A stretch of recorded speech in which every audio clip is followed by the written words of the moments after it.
Hey, welcome to Toon'd, a show on the internet. Here I review cartoons, no matter how new, no matter how old, no matter the cost. As always, I'm your host, Josh the Fox Mills.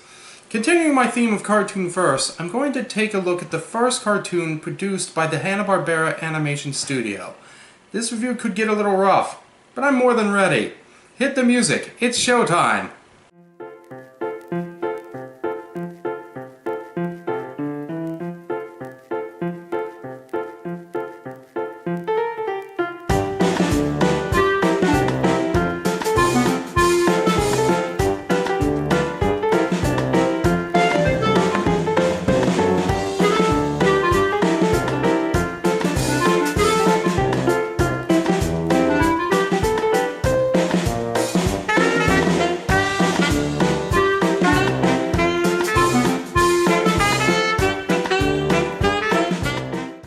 1939, William Hanna and Joseph Barbera met as colleagues working at the Metro-Goldwyn-Mayer, or MGM, cartoon studios, where they were responsible for the creation of the classic Tom and Jerry before MGM closed its cartoon studio.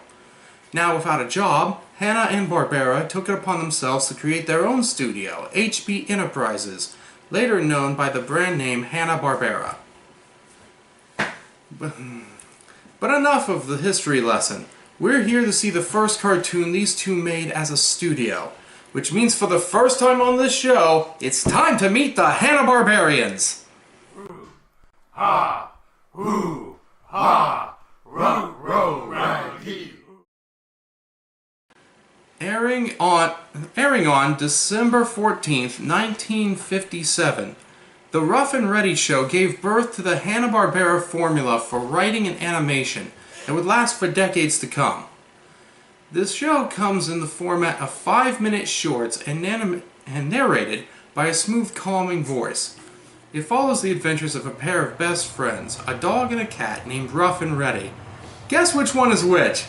If you said Ruff, it was the dog? Hey, you're wrong!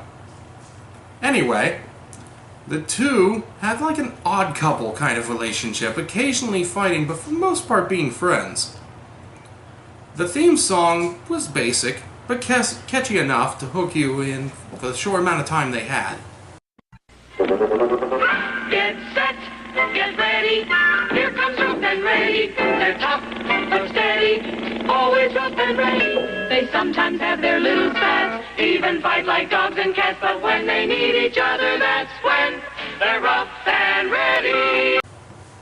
The jokes were lame, but felt organic, like two people actually talking to each other in a casual conversation rather than trying to please an audience, which has a specific Hanna-Barbera charm to it.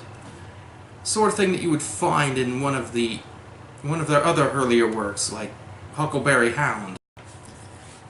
The series feels like you're being read a story by a smooth, calming voice. It would be a good thing to fall asleep to. With the shortness and delivery, it could be played for kids who want a bedtime story. Here's a few examples of that narration. In the Goon treasure room in Banshee Castle, Ruff searched frantically for the wee princess of leprechauns. To hide Pinky from Harry the Fairy, Reddy pretended Pinky was a rock. And when Ruff said that anybody could hit an elephant, Harry the Fairy drew a target on what he thought was a big rock and dared Ruff to hit the target.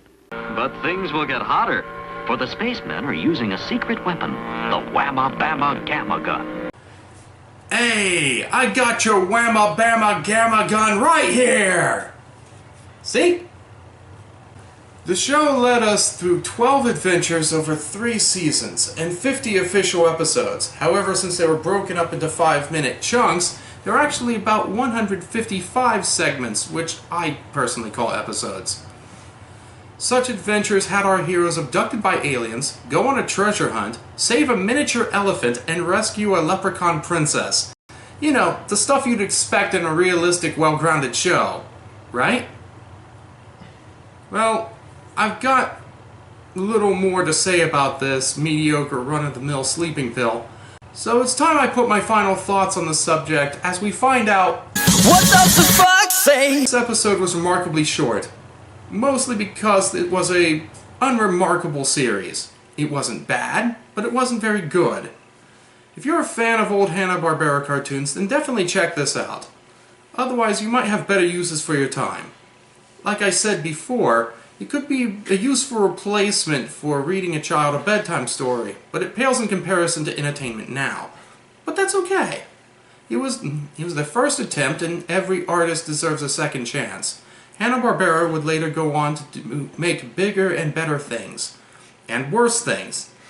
But that's better saved for another review. Come join me as this month's theme of firsts continue with the first children's show ever made, especially the first one using puppets, the Howdy Doody Show. Until then, I'm Josh the Fox Mills saying, stay tuned.